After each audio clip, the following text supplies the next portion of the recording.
Actes des apôtres, chapitre 14. À Iconium de même, Paul et Barnabas entrèrent dans la synagogue des Juifs, et ils parlèrent de telle manière qu'une grande foule de Juifs et de non-Juifs crurent.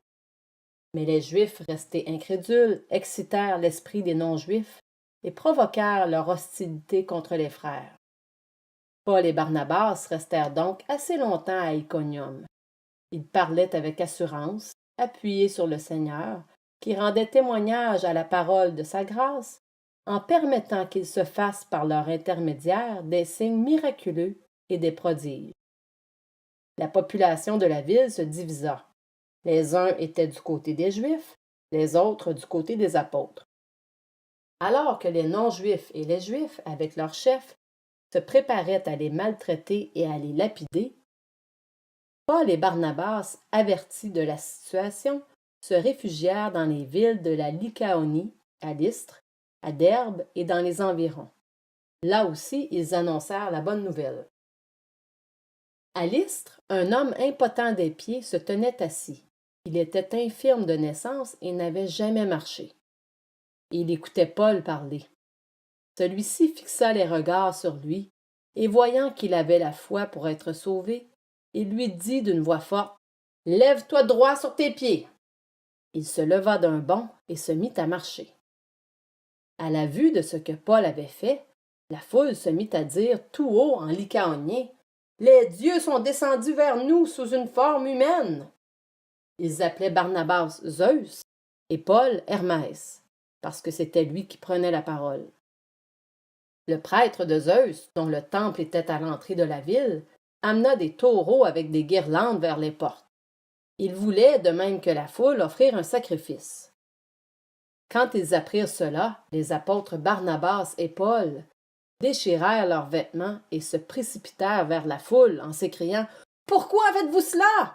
Nous aussi, nous sommes des êtres humains de la même nature que vous, et nous vous apportons une bonne nouvelle en vous appelant à renoncer à ces idoles sans consistance pour vous tourner vers le Dieu vivant, qui a fait le ciel, la terre, la mer et tout ce qui s'y trouve. Dans les générations passées, il a laissé toutes les nations suivre leur propre voie. Pourtant, il n'a pas cessé de rendre témoignage à ce qu'il est par le bien qu'il fait. Il vous envoie du ciel les pluies et les saisons fertiles. Il vous comble de nourriture et remplit votre cœur de joie.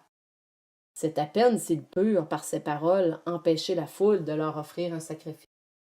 Alors arrivèrent d'Antioche et d'Iconium des Juifs qui gagnèrent la foule. Après avoir lapidé Paul, ils le traînèrent hors de la ville, pensant qu'il était mort. Cependant, quand les disciples l'entourèrent, il se leva et entra dans la ville. Le lendemain, il partit pour Derbe avec Barnabas. Après avoir évangélisé cette ville et fait un certain nombre de disciples, ils retournèrent à Lystre, à Iconium et à Antioche. Ils fortifiaient l'esprit des disciples, les encourageaient à persévérer dans la foi et disaient « C'est à travers beaucoup de difficultés qu'il nous faut entrer dans le royaume de Dieu. » Ils désignèrent des anciens dans chaque église, et après avoir prié et jeûné, ils les confièrent au Seigneur en qui ils avaient cru. Traversant ensuite la Pisidie, ils vinrent en Pamphylie. Ils annoncèrent la parole à Perge, puis ils descendirent à Attalie. De là, ils embarquèrent pour Antioche, leur point de départ, où on les avait confiés à la grâce de Dieu pour la tâche qu'ils venaient d'accomplir. Après leur arrivée, Paul et Barnabas réunirent l'Église et racontèrent tout ce que Dieu avait fait avec eux et comment il avait ouvert la porte de la foi aux non-juifs. Ils restèrent assez longtemps avec les disciples.